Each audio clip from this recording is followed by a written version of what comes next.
नमस्कार दोस्तों, स्वागत है आपका हमारे YouTube channel Target Civil Services में। दोस्तों आज है 26 मार्च और मध्य प्रदेश के डेली करंट अफेयर में आज हम पढ़ेंगे 26 मार्च की करंट अफेयर। तो लेक्चर ध्यान से देखिएगा। और देखिए दोस्तों, अगर आपको मध्य प्रदेश करंट अफेयर में जनवरी 2021 से लेकर दिसंबर 2021 तक की मध्य प्रदेश करंट अफेयर की पीडीएफ चाहिए तो आप हमारे व्हाट्सएप नंबर 9111920612 पर मैसेज कर इसको मात्र 99 रुपीज में परचेज कर सकते हो। ठीक है, इसमें दोस्तों आपको लगभग एमपी करंट अफेयर से 3500 क्वेश्चंस मिलेंगे और सारे क्वेश्चंस एमसीक्यू फॉर्म में रहेंगे दोस्तों, और सारे क्वेश्चंस का डिस्क्रिप्टिव भी रहेगा। इसमें दोस्तों ओनली एमपी करंट अफेयर रहेगा। देखिए दोस्तों, जनवरी 2022 और फरवरी 2022 की भी पीडीएफ अवेलेबल है। और दिवस की बात करें दोस्तों हम तो 3 मार्च को विश्व वन्यजीव दिवस मनाया जाता है, 4 मार्च को राष्ट्रीय सुरक्षा दिवस मनाया जाता है, 7 मार्च को जन औषधि दिवस मनाया जाता है, 8 मार्च को अंतर्राष्ट्रीय महिला दिवस मनाया जाता है, 12 मार्च को दांडी कूच दिवस मनाया जाता है, 14 मार्च को नदियों के लिए अंतर्राष्ट्रीय कार्रवाई दिवस मनाया जाता है, 15 मार्च को विश्व उपभोक्ता दिवस मनाया जाता है और 16 मार्च को राष्ट्रीय टीकाकरण दिवस मनाया जाता है। 18 मार्च को भारत का आयुध निर्माण दिवस और वैश्विक पुनर्चक्रण दिवस मनाया जाता है। 20 मार्च को अंतर्राष्ट्रीय हैप्पीनेस डे मनाया जाता है और 21 मार्च को अंतर्राष्ट्रीय वन दिवस, विश्व डाउन सिंड्रोम दिवस और जंगलों के लिए अंतर्राष्ट्रीय दिवस मनाया जाता है। 22 मार्च को विश्व जल दिवस मनाया जाता है। 23 मार्च को शहीद दिवस और विश्व मौसम विज्ञान दिवस मनाया जाता है और 24 मार्च को वर्ल्ड टीबी डे यानी वर्ल्ड ट्यूबरकुलोसिस डे मनाया जाता है। और दोस्तों आज है 26 मार्च और 26 मार्च को मनाया जाता है बांग्लादेश दिवस। तो दोस्तों बांग्लादेश के स्वतंत्रता दिवस 26 मार्च को मनाया जाता है। और देखिए 26 मार्च 1971 में बांग्लादेश की स्वतंत्रता की घोषणा की गई थी और मुक्ति युद्ध शुरू कर दिया गया था। बांग्लादेश के संस्थापक होने के नाते शेख मुजीर उर रहमान को बांग्लादेश का जनक भी कहा जाता है। और दोस्तों ये जो मुक्ति युद्ध है ये कब से कब तक चला था तो 26 मार्च से लेकर 16 दिसंबर 1971 तक चला था। 26 मार्च 1971 को शेख मुजीर उर रहमान ने पूर्वी पाकिस्तान को स्वतंत्र देश बांग्लादेश घोषित किया। इसके बाद पाकिस्तान में 9 महीने गृह युद्ध चला। इस दौरान बांग्लादेश के लाखों लोगों ने भारत में शरण ली और 16 दिसंबर 1971 को भारतीय सेना के सामने पाकिस्तान सैनिकों के समर्पण के बाद युद्ध खत्म हुआ। और दोस्तों यहाँ पर 90,000 पाकिस्तानी सैनिकों ने आत्मसमर्पण किया था भारतीय सेना के सामने। चलिए दोस्तों, सबसे पहले हमने जो कल करंट अफेयर पढ़ा था उसका रिवीजन कर लेते हैं, उसके बाद स्टार्ट करेंगे हम आज के करंट अफेयर। तो कल के करंट अफेयर में पहला क्वेश्चन था हमारा, ट्राइफेड के अध्यक्ष राम सिंह राठवा ने दोस्तों जैविक जनजातीय उत्पादों और दस्तकारी के सामानों की जीवंत प्रदर्शनी आदि बाजार का वर्चुअल शुभारंभ हमारे मध्य प्रदेश के किस जिले में किया है दोस्तों? तो ये किया है हमारे मध्य प्रदेश की राजधानी भोपाल में। तो इसका आंसर क्या जाएगा? Option number B. ठीक है, भोपाल। और दोस्तों ये आदि बाजार कब से कब तक चलेगा? तो ये 21 मार्च से लेकर 30 मार्च तक चलेगा। ठीक है, और दोस्तों यहाँ बात करें हम ट्राइफेड की तो इसकी फुल फॉर्म क्या होती है दोस्तों? ट्राइफेड की फुल फॉर्म होती है tribal cooperative marketing development federation of India. ठीक है, और इसकी स्थापना कब हुई थी दोस्तों? 1987 में हुई थी। इसका हेडक्वार्टर कहां पर है दोस्तों? तो ये न्यू दिल्ली में है।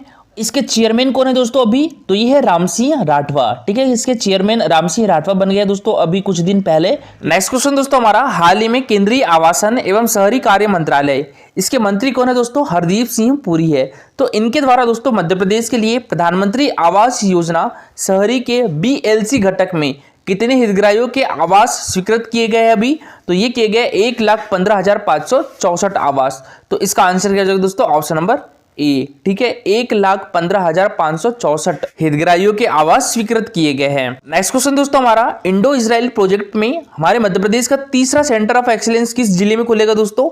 तो ये खुलेगा हरदा डिस्ट्रिक्ट में। तो इसका आंसर क्या हो जाएगा? Option number C. ठीक है, हरदा डिस्ट्रिक्ट। और दोस्तों इंडो इजराइल प्रोजेक्ट में मध्य प्रदेश का पहला सेंटर ऑफ एक्सीलेंस किस जिले में खुलेगा? तो ये छिंदवाड़ा डिस्ट्रिक्ट में, और दूसरा centre of excellence Morena district में, और तीसरा खुल रहा है हरदा डिस्ट्रिक्ट में। दोस्तों हमारा 25 मार्च 2022 से भोपाल में आयोजित चित्र भारती राष्ट्रीय लघु फिल्म फेस्टिवल 2022 का यह कौन सा संस्करण है दोस्तों? तो यह चौथा संस्करण है। तो इसका आंसर क्या हो गया था? Option number D. ठीक है, चौथा संस्करण। और दोस्तों बात करें पहले संस्करण की तो इसका पहला संस्करण कब स्टार्ट हुआ था? 2016 में स्टार्ट हुआ था। कहां पर किया गया था दोस्तों? तो ये भी हमारे मध्य प्रदेश में इंदौर में किया गया था। ठीक है, दूसरा संस्करण दोस्तों इसका कहां पर हुआ था? हमारे देश की राजधानी दिल्ली में किया गया था, न्यू दिल्ली में। ठीक है, कब किया गया था? तो ये 2018 को किया गया था। तीसरा संस्करण की बात करें दोस्तों तो ये कहां पर किया गया था? अहमदाबाद में किया गया था। ठीक है, कब किया गया था? तो ये 2020 में किया गया था।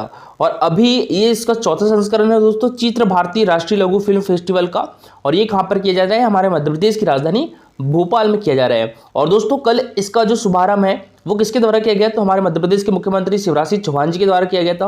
और मुख्य अतिथि के रूप में कौन आए थे दोस्तों, कश्मीरी फाइल्स के डायरेक्टर जो है विवेक अग्निहोत्री जी और अक्षय कुमार ने इसका शुभारंभ किया। चलिए दोस्तों अब स्टार्ट करते हैं हम आज के करंट अफेयर। तो आज के करंट अफेयर में पहला क्वेश्चन है हमारा, हाल ही में पूजा वस्त्रकार ने महिला विश्व कप 2022 का सबसे लंबा छक्का लगाया है। दोस्तों आपको बताना है इनका संबंध हमारे मध्य प्रदेश के किस जिले से है, तो इनका संबंध हमारे मध्य प्रदेश के शहडोल डिस्ट्रिक्ट से है। तो इसका आंसर है दोस्तों ऑप्शन नंबर ए, ठीक है, शहडोल डिस्ट्रिक्ट। और दोस्तों ये है पूजा वस्त्रकार। तो दोस्तों अभी जो हाल ही में न्यूजीलैंड में आयोजित किया जा रहा है महिला विश्व कप 2022 का जो आयोजन है, तो यहाँ पर पूजा वस्त्रकार ने सबसे लंबा छक्का इस विश्व कप का 81 मीटर लगाया है। और ये किस देश के खिलाफ लगाया है दोस्तों, ऑस्ट्रेलिया के खिलाफ लगाया है, ठीक है। थर्ड नंबर पे हमारे देश की स्मृति मंदाना ही है दोस्तों, और इन्होंने भी 80 मीटर छक्का लगाया है, किसके खिलाफ, वेस्ट इंडीज के खिलाफ। और दोस्तों ICC women's cricket world cup 2022 में पॉइंट टेबल की बात करें तो फर्स्ट नंबर पर ऑस्ट्रेलिया है, सेकंड नंबर पर साउथ अफ्रीका है, और थर्ड पर कौन है, वेस्ट इंडीज है, फोर्थ पर इंग्लैंड है, और फिफ्थ पर दोस्तों इंडिया वुमेन टीम है,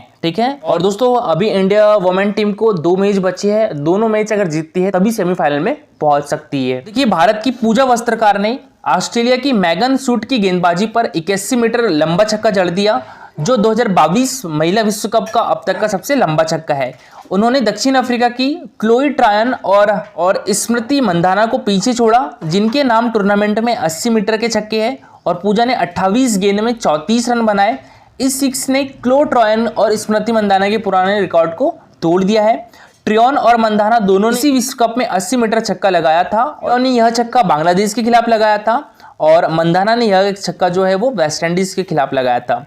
इस टूर्नामेंट का जो चौथा सबसे लंबा छक्का है पाकिस्तान की नीदा डार के नाम है दोस्तों। यहाँ हम पूजा वस्त्रकार की बात करें तो इनका जो जन्म है वो 1999 में शहडोल डिस्ट्रिक्ट में हुआ था, और उनकी प्रतिभा से क्रिकेट कोच आशुतोष श्रीवास्तव काफी प्रभावित हुए थे, और उन्होंने पूजा को ट्रेनिंग देना स्टार्ट किया था। 15 साल की उम्र में उनका चयन इंडिया ग्रीन वुमेन स्क्वाड में हुआ।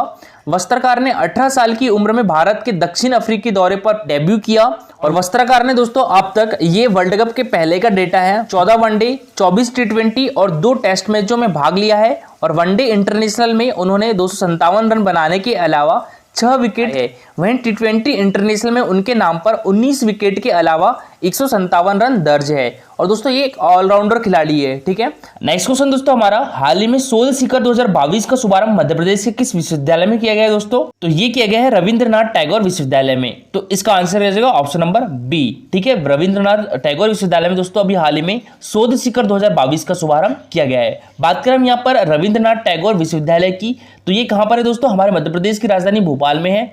इसका स्थापना कब हुई थी, 2010 में की गई थी, ठीक है। और यहाँ के चांसलर कौन है दोस्तों, तो संतोष चौबे यहाँ के चांसलर है, और वाइस चांसलर कौन है, अशोक कुमार ग्वाल है। और दोस्तों ये एक प्राइवेट यूनिवर्सिटी है। यहाँ पर बरकतुल्लाह विश्वविद्यालय की बात करें तो ये भी भोपाल डिस्ट्रिक्ट में दोस्तों। राजीव गांधी प्रौद्योगिकी विश्वविद्यालय की बात करें तो ये भी कहाँ पर है, भोपाल डिस्ट्रिक्ट में है दोस्तों। ये शोध शिखर 2022 का शुभारंभ किसके द्वारा किया गया है, तो हमारे मध्य प्रदेश के सूक्ष्म लघु एवं मध्यम उद्यम मंत्री तथा विज्ञान एवं प्रौद्योगिकी मंत्री श्री ओम प्रकाश सकलेचा जी के द्वारा किया गया है। और दोस्तों ये है श्री ओम प्रकाश सकलेचा जी। तो देखिए श्री ओम प्रकाश सकलेचा ने 25 मार्च 2022 को रविंद्रनाथ टैगोर विश्वविद्यालय में 2 दिवसीय प्रथम अखिल भारतीय अंतर विश्वविद्यालयीन शोध तथा नवाचार महोत्सव शोध शिखर 2022 का शुभारंभ किया है। विज्ञान और प्रौद्योगिकी तथा सूक्ष्म लघु मध्यम उद्यम मंत्री श्री ओम प्रकाश सकलेचा ने कहा है कि शोध जीवन की नई रचनाओं के संबंध में दिशा प्रदान करता है। शोध के निष्कर्षों का लाभ उद्योगों को भी मिलना चाहिए। मंत्री श्री ओम प्रकाश सकलेचा ने शोध शिखर की स्मारिका का विमोचन और शोध प्रोजेक्ट की प्रदर्शनी का उद्घाटन भी किया है। विज्ञान Bharti Madhya Bharat Prant association of Indian university research for resurgence foundation United Nation development programme Madhya Pradesh council for science and technology जैसी संस्थाएं भी इस आयोजन से जुड़ी हुई है। नेक्स्ट क्वेश्चन है दोस्तों हमारा, वस्त्र मंत्रालय भारत सरकार के सहयोग से मध्य प्रदेश सिल्क फेडरेशन भोपाल के द्वारा स्टेट हैंडलूम एक्सपो 2022 का आयोजन कहां पर किया जा रहा है दोस्तों, तो ये किया जा रहा है नागपुर में। तो इसका आंसर क्या जाएगा, ऑप्शन नंबर बी, ठीक है, नागपुर में। और ये कब तक चलेगा दोस्तों, 20 मार्च से लेकर 8 अप्रैल तक चलेगा, ठीक है, तो याद रखिएगा।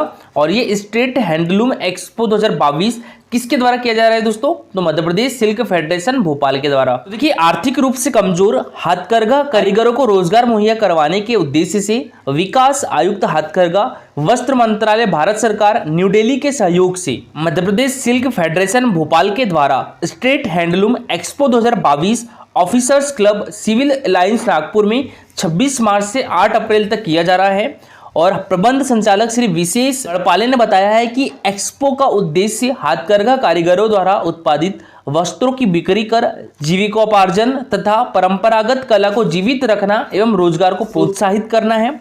एक्सपो में विभिन्न राज्यों के बुनकर सहकारी संस्थाओं, हाथकरघा स्व सहायता समूह, मास्टर बुनकरों तथा मध्य प्रदेश हस्तशिल्प विकास निगम, मध्य प्रदेश खादी एवं ग्रामोद्योग बोर्ड, मध्य प्रदेश सिल्क फेडरेशन द्वारा वस्तुओं की प्रदर्शनी सह विक्रय हेतु 60 स्टॉल लगाए जाएंगे। नेक्स्ट क्वेश्चन दोस्तों हमारा, द कश्मीर पंडित के डायरेक्टर विवेक अग्निहोत्री ने मध्य प्रदेश के किस जिले में नरसंहार संग्रहालय यानी जेनोसाइड म्यूजियम बनाने की घोषणा की है दोस्तों? तो ये हमारे मध्य प्रदेश की राजधानी भोपाल में। तो इसका आंसर क्या जाएगा दोस्तों? Option number B. ठीक है दोस्तों, अभी जो द कश्मीरी पंडित के डायरेक्टर है विवेक अग्निहोत्री, तो इनके द्वारा हमारे मध्य प्रदेश के भोपाल डिस्ट्रिक्ट में जेनोसाइड म्यूजियम बनाने की घोषणा की है, यानी नरसंहार संग्रहालय बनाने की घोषणा की है। तो देखिए दोस्तों, कश्मीरी पंडित पे हुए अत्याचार को दिखाने के लिए अब नरसंहार संग्रहालय बनाने की तैयारी शुरू हो गई है। इसके जरिए लोगों को बताने की कोशिश की जाएगी कि कैसे कश्मीरी पंडितों ने आतंकी हमले और इतनी प्रताड़ना के बावजूद कभी भी हिंसा का रास्ता नहीं अपनाया। और इस संग्रहालय को बनाने को लेकर विवेक अग्निहोत्री ने मध्य प्रदेश सरकार को प्रस्ताव दिया था, जिसे शिवराज सरकार ने स्वीकार कर लिया है।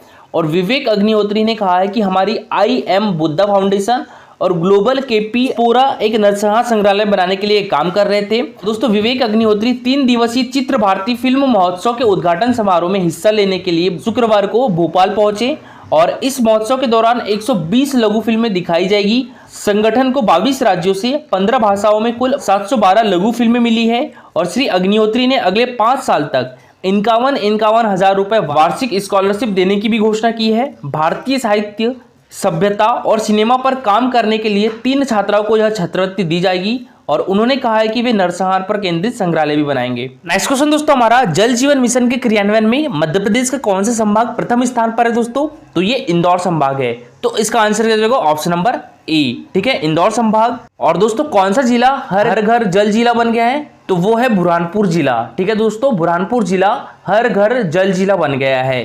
बुरहानपुर डिस्ट्रिक्ट भी कौन से संभाग में आता है दोस्तों? तो इंदौर संभाग में आता है। और देखिए दोस्तों, यहाँ पर बात करें हम संभाग की, तो हमारे मध्य प्रदेश में 10 संभाग है। ठीक है, जिसमें क्षेत्रफल की दृष्टि से सबसे बड़ा संभाग कौन सा है दोस्तों? तो वो जबलपुर संभाग है। और जनसंख्या की दृष्टि से सबसे बड़ा संभाग कौन सा है? तो वो इंदौर संभाग है। ठीक है, और क्षेत्रफल तथा जनसंख्या दोनों की दृष्टि से सबसे छोटा संभाग कौन सा है दोस्तों? तो वो शहडोल संभाग है। ठीक है, हमारे मध्य प्रदेश का सबसे बड़ा डिस्ट्रिक्ट कौन सा है दोस्तों? तो वो है छिंदवाड़ा डिस्ट्रिक्ट। और सबसे छोटा डिस्ट्रिक्ट कौन सा है मध्य प्रदेश का? तो वो है निवाड़ डिस्ट्रिक्ट। ठीक है, निवाड़ डिस्ट्रिक्ट सागर संभाग में आता है।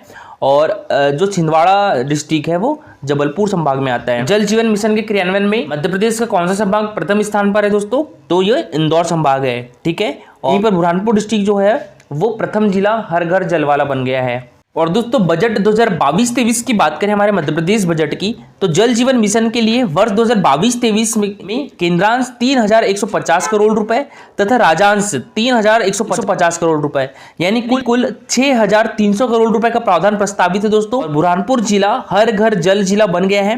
वर्तमान में 47 लाख से अधिक परिवारों को पेयजल की सुविधा उपलब्ध कराई जा चुकी है।